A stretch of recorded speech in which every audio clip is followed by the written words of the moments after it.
Hello, and welcome to the fifth and final programme in our series about problem solving. Today, the great egg race will be decided, and this trophy will be presented to the person who has designed and built the most energy-efficient machine to carry an egg the furthest possible distance. And remember, the only power source is a small elastic band like this. There will, of course, be prizes for second and third. Charlotte? Well, today's challengers have quite a battle on their hands to try to overtake our present leader, who's Robert Clark, the Radio Nottingham champion. Last week, his machine set a new world record distance of 183.3 metres. Steve Darling from Radio Bristol is lying second with 171.6 metres, and the Radio Manchester champion, who held the lead for 3 weeks, Barry Lockwood, is now in third place with 140.74 metres. So it's no easy task for our last two champions, who are Kevin Barlow, the Radio Solent Heat winner, and Richard Gilly, Radio Leicester's champion. Richard, how about it? What do you reckon your chances are? I think I'll need a large chunk of luck to beat 180 metres. Well, luck is part of it, best of it. Kevin, how about you? When you were doing your local radio run, you clocked up 73 metres. On our special track, do you reckon she might go 180? I mean, bearing in mind that you've got your wife there to help you as well.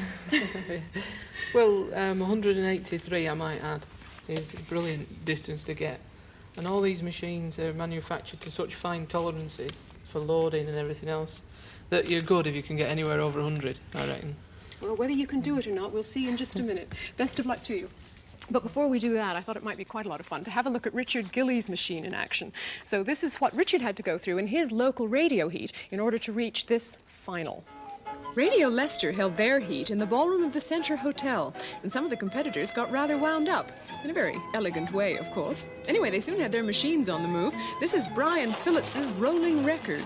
I don't want to be critical because it's going so beautifully, but something in there seems to be making a frightful row. I think it's just the vibrations of the wood on the floor. No, the panels are very thin now, and it just vibrates a little bit. I gather you've had several stabs at this. Yes, we've had 3 models altogether. In fact, we've only been working on it full-time for about 2 weeks. Listen, you sound a bit pessimistic about this. Why have you called it Calamity Jane? Well, this is the 3rd model, and the first one, the sides collapsed. The second one, when I was getting it set in the oven, I'd opened it 10 minutes later and that had collapsed. Well, at least this one remained in one piece. That's something. You fellas having some problems? Well, we're just doing last-minute sort of adjustments. We've had 2 runs now. One was, the first run was about, how long was it? It was about 46. 48. Then we just had a quick changeover from these small wheels onto the bigger ones. And hopefully, if Cedric still carries on driving as well as he is doing. Have you met Cedric, by the way? Yeah, I think he's lovely. He's doing very well for you guys, isn't he, Doing Cedric? very well, yeah. It's a well-trained driver. So if Cedric carries to drive as well as he is doing, I'm hoping to get a further 10 metres maybe with this one. Come on, Cedric. Well, they weren't disappointed. Cedric drove the BB Express an extra 16 metres with remarkable expertise. Press the ejection button, Cedric.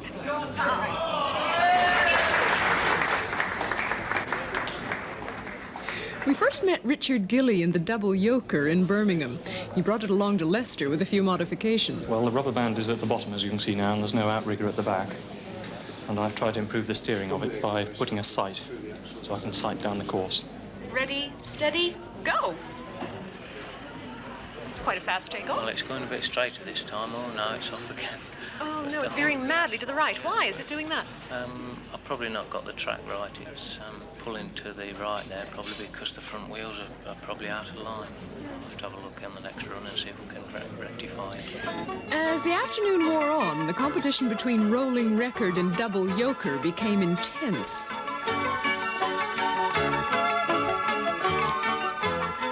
But it was finally double yoker who swept to victory. Well, designing and building a machine like those was only the first problem we set our 3 invited teams. And when they finished racing their devices, well, then the second problem will be revealed to them by our principal judge, Heinz Wolf, head of bioengineering at the Clinical Research Centre. Today's specialist judge is Michael French, Professor of Engineering at Lancaster University. And the teams are, from Harwell, John Speake, Robin Wallace-Sims and John Collingwood. And from the Central Electricity Generating Board, Terence Chivers, Steve Radcliffe and Terence Radford. And with Charlotte at the starting line, ready to run their machine, the University College London team, John Lake, Richard O'Brien and Robert Purvis. How about it, team? Are you primed? Just a moment. Okay, let her go. Do you think she's going? She's going. Well done. A sigh of relief from all concerned. As you can see, we have a three-wheeled effort here. It's made predominantly out of balsa wood in good faith, according to one of the team. The good faith seems to have paid off. The wheels are made out of computer tape disc, and the rear wheel, the little one there at the back, is made out of a plastic 7-inch tape spool. And so far, so good. It's reached one length of the track, and it's time to turn it very carefully round. Yeah, so a bit further down. Okay. Heinz, what is the final distance, in fact? 21.7. 21.7 meters achieved. So that's the distance to beat, and the team here from the CEGB reckon they're just the lads to do it. So, let her go. That's fine. Beautiful machine, this, actually. It looks like something out of the space age, very much so. It's entirely made out of aluminium. Most of the machining was done by hand, using hole cutters and files and so forth.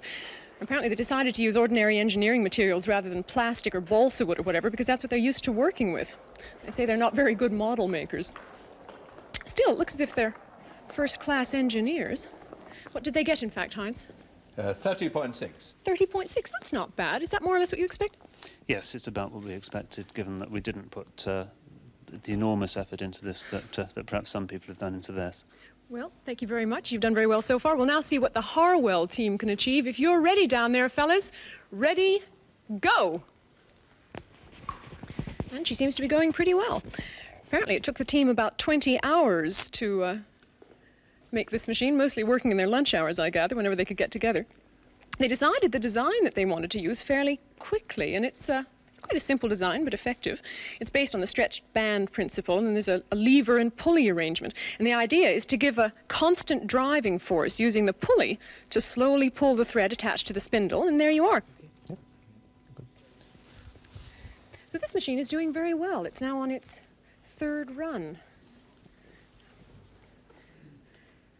And it looks as if it might pretty nearly have come to the end of its potential. I think it has, yes. Heinz, how did it do? 63.4. And so, with all the team runs completed, the furthest distance of 84.3 meters was achieved by Harwell. In second place, the team from the CEGB with 30.6, and finally, University College London with 21.8. But it was still a good effort. And that means that it's now time for our local radio champions to try to break that record. And while they're doing that, Heinz Wolf will be setting this week's problem. Heinz.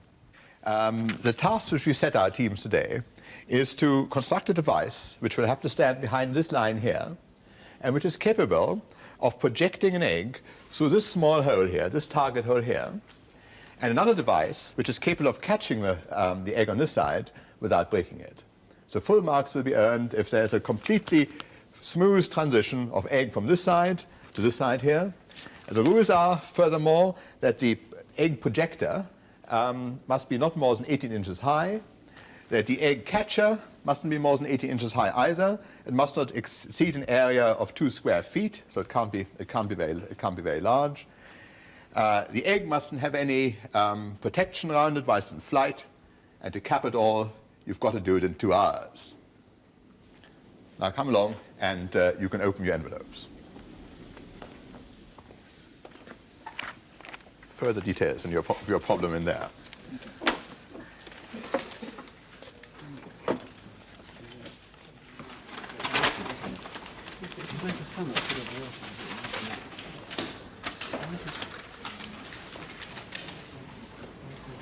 Okay. This gentleman has started already planning. An immediate reaction to that, please. Your reaction was to start work, to start planning. Yes, go on. I think that's a good possibility. I think the water might be a little bit rigid, though. Yes, I should whisper. The egg will not break if it falls. I should whisper a little as well, because the other teams, although they're busy reading. What I will say is I'm going to stand clear from all this. It sounds great fun, and good luck. Gentlemen of the Central Electricity Generating Board, does your normal job sort of deal with anything like this problem? Nothing at all. What is it? What do you do? Tribologists. Pardon? We're tribologists within the research department. What's a tribologist? A tribologist is somebody that's concerned about the behaviour of surfaces in motion relative to one another. Oh. So Well, we are concerned with friction, we're concerned with wear, that type of... Well, we might have some very well-worn surfaces. You maybe help us clean that afterwards. Good luck. Thank you. Right, University College, have you decided any early thoughts on how you're going to solve it? Well, we're obviously discussing it, but I think we're starting with figuring out what the catching device might be. That should be fairly simple. We You're think, optimistic. anyway, the problem is stopping the egg breaking, obviously. Yes. As for the launching device, we haven't the faintest idea yet. No thoughts so far. Well, you've got plenty of bits and pieces around you, and you have got 2 hours, or just under now. So I'll go over to the judges, and we will enjoy watching you and see how you get on. Good luck with it. We'll enjoy watching you. Right, okay, so let's half an hour to next, shall we? We need something about them, I think. Hold on. Just like that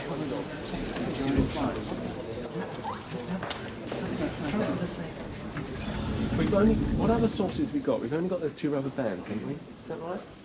Is that about it?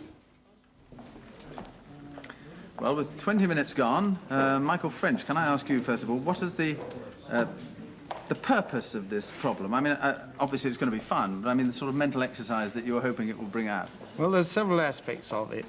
First of all, it'll test the ingenuity of the team in using the rather odd materials that they have to hand. It'll test their physical insight in visualizing trajectories, and then they've got to think what ways of doing things are likely to give them the accuracy they require and how they can cushion the landing of the egg to stop it breaking. And so there are several pieces to the thing. So how are you going to judge it then? I mean, what have you based your judgment on? Well, it's a fairly complicated scale of marks. As usual, they'll be able to score 100 if they got full marks and everything. 60 out of this 100 is going to be based on the 3 shots which they will be allowed to get the eggs to the hole. Yes. They will each have to have 3 shots, and a completely clear run would be 20 per shot, so they could score 60 this way. And then we'll have allotted 40 marks for the elegance of the design.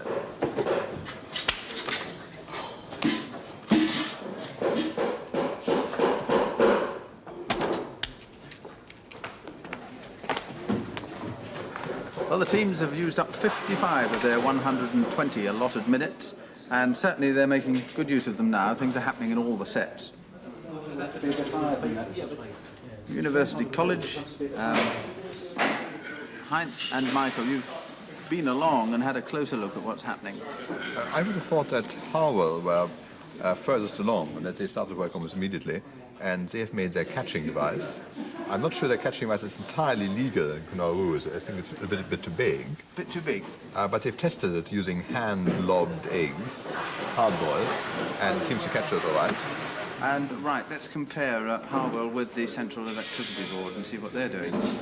Well, the CGB people had a really long conference before they started. I think they probably are working very well as a team. That's my general impression. But of course, that's meant they've got off, you know, they've got less to show at this stage. And yes, it remains to be seen whether they regain the time they've spent at the beginning. Well, we'll leave all that for a while and go over to Charlotte and see if the 2 local radio champions are getting anywhere near the record distance. Well, so far, Richard Gilly has completed 1 run, and he reached 23.2 metres, which isn't terribly good for him. I'm a bit surprised by that. Anyway, now running for the first time is Kevin Barlow. Kevin, are you about ready to start your machine off? Okay? Yeah. Ready, go. Kevin, come and have a chat with me while it's running down the track, because I'm interested in what your expectations are here. How far do you think it'll go? Well, it should be able to get over 100 easily, but we'll have to see how it goes and just find out. What are the sort of variables that you've been coping with here? I mean, what's giving you the most trouble? The most troubles are friction and weight. Yeah. Trying to get the weight down so the friction comes down. Okay, time to turn it. Well, she's going very well so far. It looks as if it's going to be a good long runner, in fact, so I think we'll have to wait and see how far it goes. And in the meanwhile, it's back to Brian Cant and problem solving. Just 30 minutes to go, and a lot has happened since we last looked at the teams. Actual testing is taking place. Oh, nearly there. I think all the building is finished pretty well, don't you, Heinz? Well, there's certainly 3 machines available in various stages of preparation. The Howell machine, which is just not quite got an egg through the hole, is probably the crudest of them, but is the one nearest to firing, and that it has already fired. That's a tin of syrup they're dropping on there, isn't it? Yes, and they're trying to judge the height from which to drop it in order to impart a sufficient impulse. Yes. This is something like a medieval instrument, isn't it? Yes, it's very like a trebuchet in principle. Yes, now how does that compare with what's happening with the electrical gentlemen? Now, they're elastic powered, are they? Yes. Yes, they're elastic powered, and well, there's a practice shot They're going just on. doing practice firing, I think, and catching by hand, are they? Yes. I don't know what device they're using for catching yet. I haven't seen it. That's it. That was a good shot. They all look quite promising. On the elastic powered one, they have the way of varying tension. Yes. Now, are University College using elastic on there? Yes, they're also using elastic. There. Straight through. Yes, very good. I must admit, I think I put my money on their machine at the moment. You do? Yes. Yes, it's most like the standard catapult or wild ass machine type of machine. What do you call it? Wild ass. They will onager. It means wild ass, and except that it's Why got. is it called a wild ass? Because it kicks like a wild ass. So we've got 2 elastic powered machines, 1 golden syrup dropping from a height powered machine. Well, time is up. All work has ceased, and it's time for the teams to demonstrate their work to the judges. Now, you have 3 firings in your own time, whenever you like, and we will give the score at the end of all 3. Good luck. And I... Ready? Right, ready.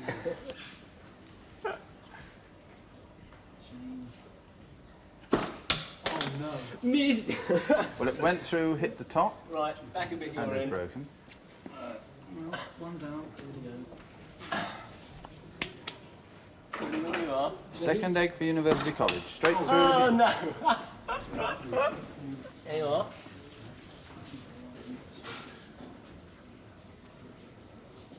Ready? Oh, well, Brilliant. one in. Can we see the egg there and see There if you it's... are. Absolutely whole, completely whole. Good. Right, then... They've scored 2 10s and a 20. 1 perfect shot.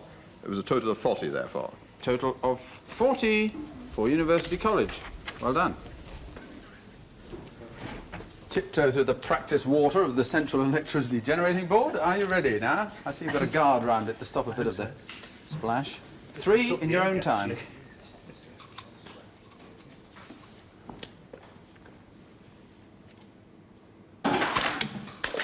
Straight in. Can we see if it's whole as it when it comes out? Oh, yes, definitely. Excuse me. Could you just present... Oh. They don't come any holier than that.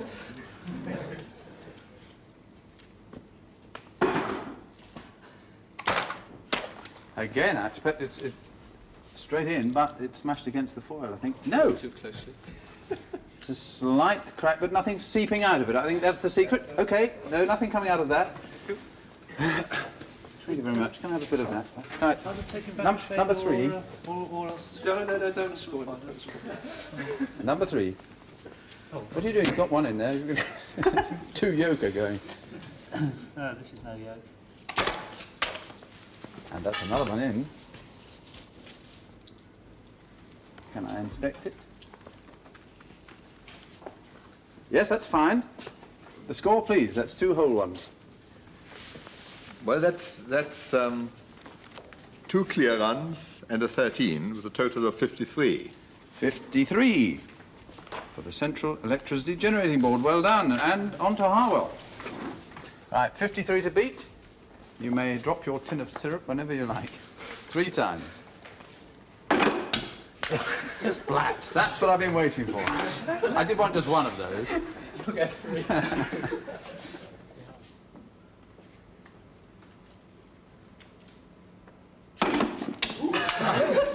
Over the side. I think a hot frying pan waiting the other side would be ideal now. And the last egg of the day.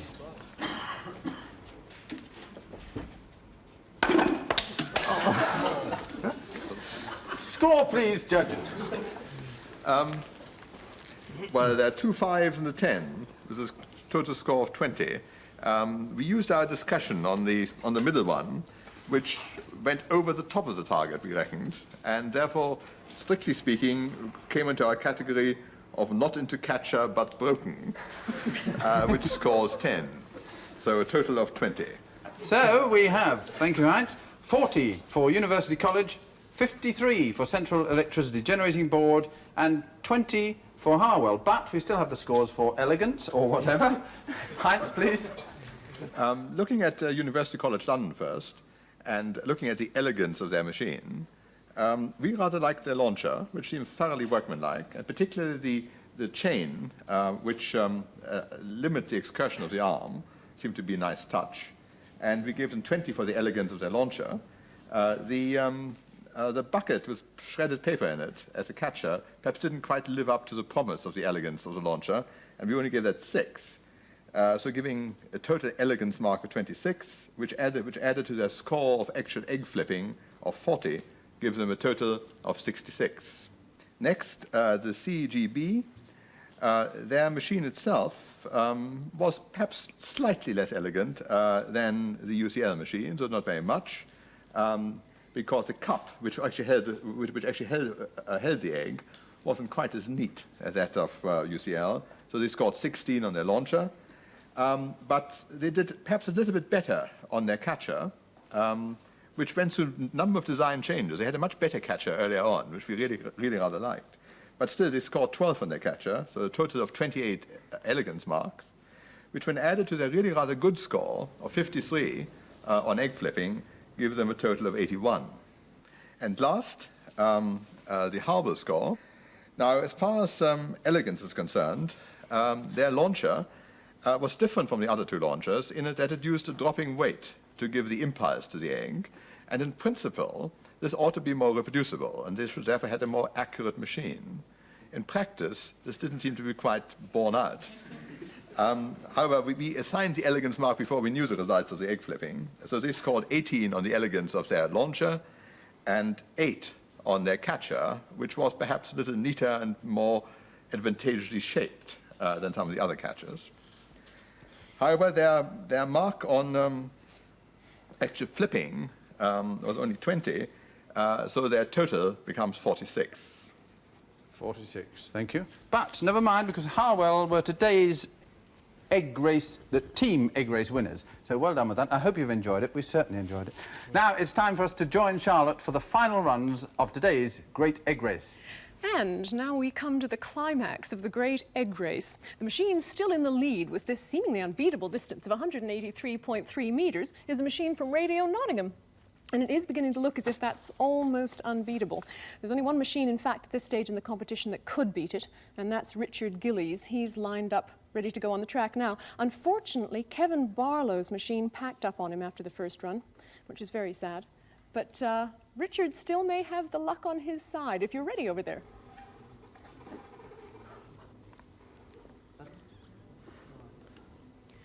Well, what you're looking at here is a couple of balsa wood wheels which are covered with tissue paper. Lots of people have done that. It must be just about the lightest solution to the wheel problem. Anyway, those wheels also have a piano wire rim. Richard reckons that a hard rim probably runs best. The top wheel there is the gear wheel, and that's covered with a toy balloon to give it the necessary friction. And then what happens is that the rubber band pulls on the fusee, which turns the wheel round twice, and that turns the spindle about 100 times.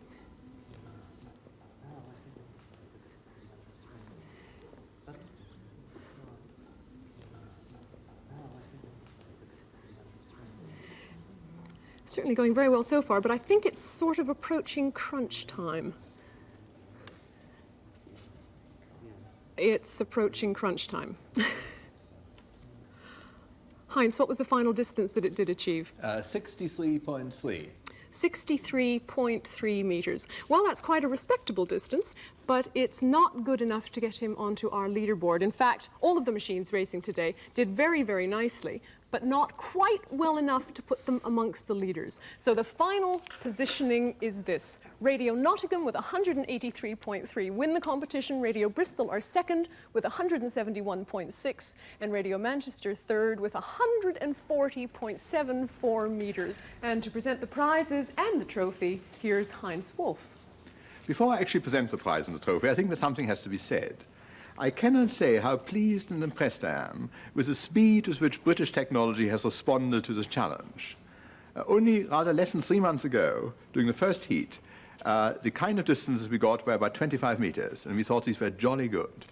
Now we've got this amazing breakage of 3 world records in a period of development which is really very short. And I think this is amazing, gratifying, and does show how much ingenuity there is around in the population. Couldn't agree more, and so do the prizes. Now, in third place, the Radio Manchester champion Barry Lockwood, and he receives a cheque for £100.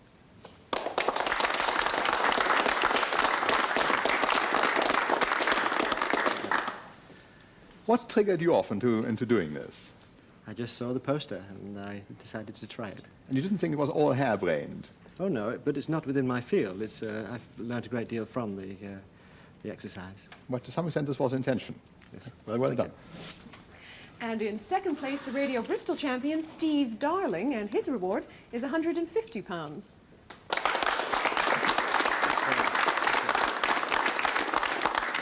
Now, you are a proper engineer, aren't you? No, I'm an apprentice engineer, which not quite a proper one yet. Well, I think you've cut your teeth most magnificently on this problem. Thank you very much. Well, thank you. And finally, our supreme champion from Radio Nottingham, Robert Clark, with his winning distance of 183 metres. And with him, his team members John Elkins and Tony Beadle. And they receive the Hartman Fibre Trophy and a cheque for £250.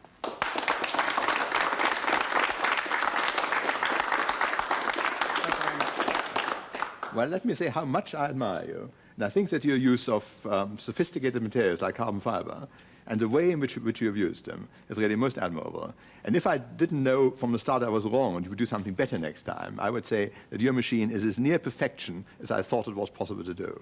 No, I think it's possible to do even better than that, and we are currently working on the design of an even better machine. Well, thanks to your elbow. And you've got a nest egg as well to help you along with that. Well, that should help. Well done. And so our thanks to everyone who took part in the heat of the Great Egg Race, and to all our problem-solving teams, and not forgetting our judges. Now, at the beginning of this series, it was the intention to send the ultimate winner to Canada to represent Great Britain in the first ever International Great Egg Race. But so great have been the distances achieved that it's been decided to send all 3, first, second, and third, as the British team to challenge the Americans and the Canadians in Toronto. And if you think Charlotte is looking ecstatic, that's because she's going as well. From all of us to you, goodbye.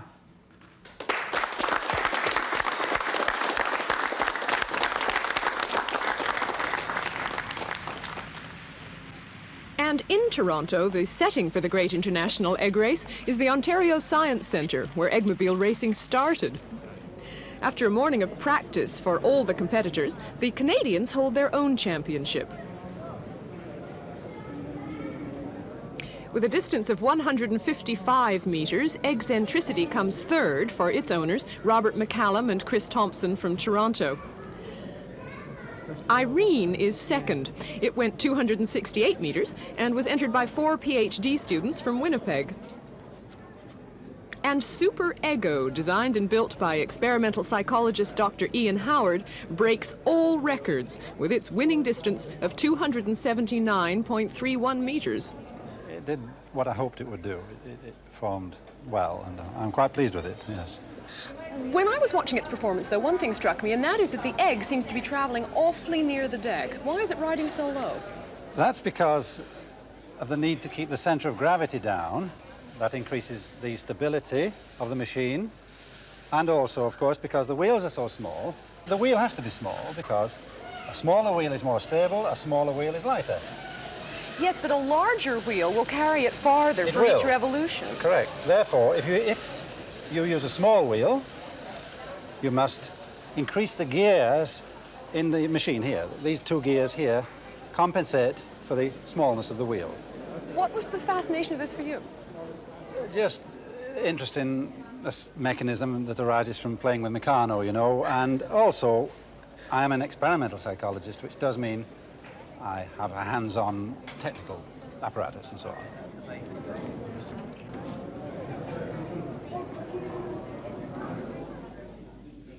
On International Day, preparations begin early for the British team. They know that each of their machines will have to be tuned to perfection to beat the Canadians. Gene Culver from Knoxville, Tennessee, is the only American taking part, and he's the only one using the twisted band method. Our team are now the underdogs. Each machine will have to go at least another 100 meters if they're going to win the championship. Oh, when we got here, we were given elastic bands, which we found were completely different from the ones that we were supplied with in Birmingham. They're far stronger, produce much larger forces, and the machine that we've designed is just not capable of taking advantage of that. Quite small differences in the characteristic of the band can make an enormous difference to the detailed design of the machine. So it means completely redesigning the shape of the fusee on the main spindle to give a constant output torque to the wheel using that band characteristic. If it doesn't break when we wind it up for the last run, it might just do over 300. Everything seems to be pointing to a Canadian victory, when suddenly Dr. Ian Howard hits a problem. Oh, something slapped.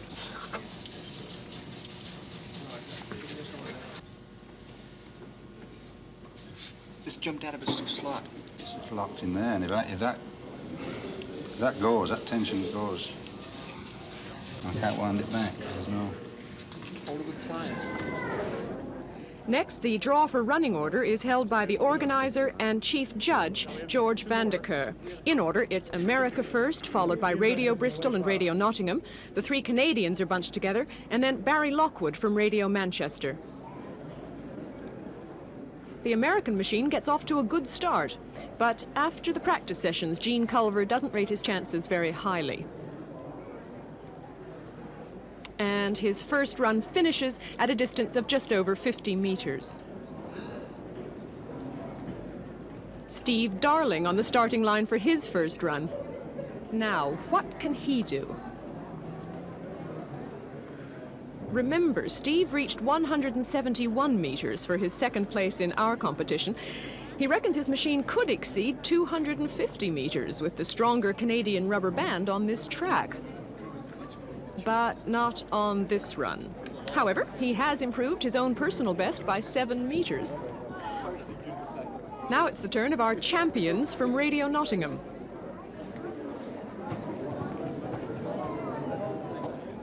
Even with the rubber band problems, this machine has been going well in practice, and the Canadians believe that this is the machine they've got to beat.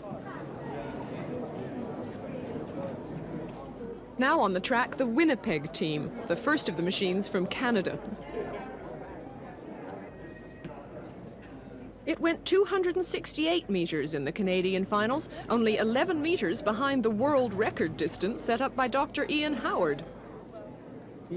And now, Super Ego. The present world champion Eggmobile on its first run. Yesterday, Dr. Howard's machine reached 279 meters. So, will his last-minute repairs stand up? And could it go even further? It has! He's beaten his own world record.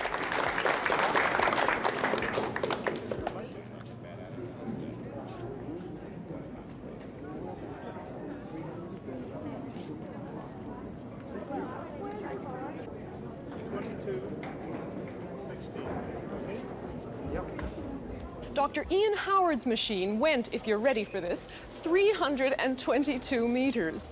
However, we are not entirely out of the running. We're still in third place. Steve Darling's machine went 178 meters, and of course there's still 2 more runs to go. But 322, that's a lot to beat.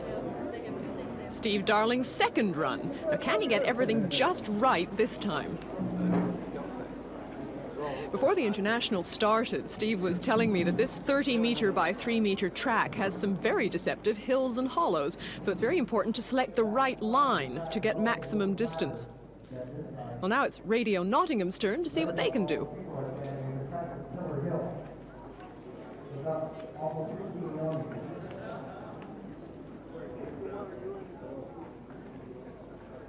Second run for the Canadian number 2 machine. Kuma Sharma and his team designed their machine, Irene, on a computer, and it seems to just glide along.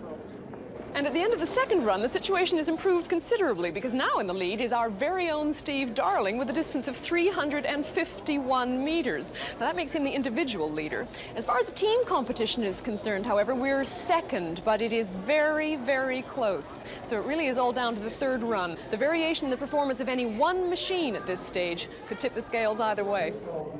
And so to the third and final round. Now this time the machines are starting in reverse order. So, Barry Lockwood, the Radio Manchester champion, leads off this time. Now, Barry's improved his distance on each of his runs so far.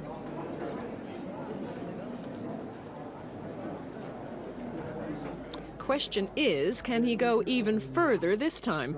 Because every additional metre is valuable. It means a better chance of Britain winning the team championship.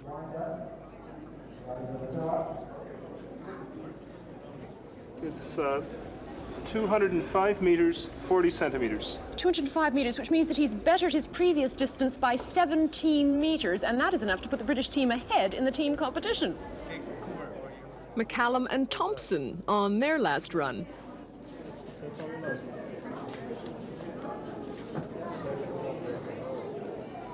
The best distance for eccentricity so far is 208 meters. And it just keeps on going and going. If it's down, if it makes the dip. Come on. Oh. George, what did that do? Well, that was 225.19. 225.19, which means that we thought it was going to be close, but this is ridiculous. Canada is now in the lead by 6 meters, and each of the teams still has 2 machines to race.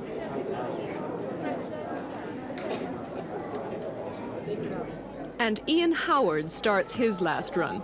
Now, to win the individual championship, he's got to beat the 351 meters set up by Steve Darling.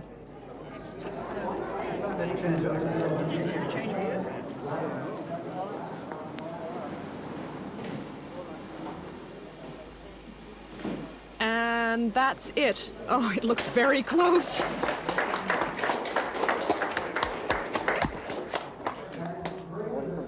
Okay, so that's 21.21, and that makes it 351.21. He just broke the world record. Steve did 351, and this has beaten it by 21 centimeters, if you can believe that. But Steve still has one more run to go. So, the very last run of the great international egg race. Can Steve Darling regain the lead in the individual championship? And can his machine go far enough to win Britain the team event as well?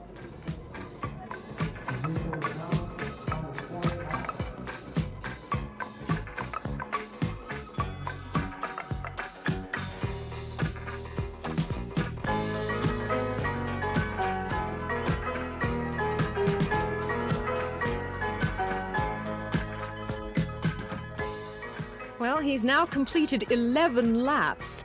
The machine is approaching the Howard record distance, but it's going very slowly. He's done it! Well, that's 360 meters completed, but it must go another 26.93 meters to give Britain the team championship as well.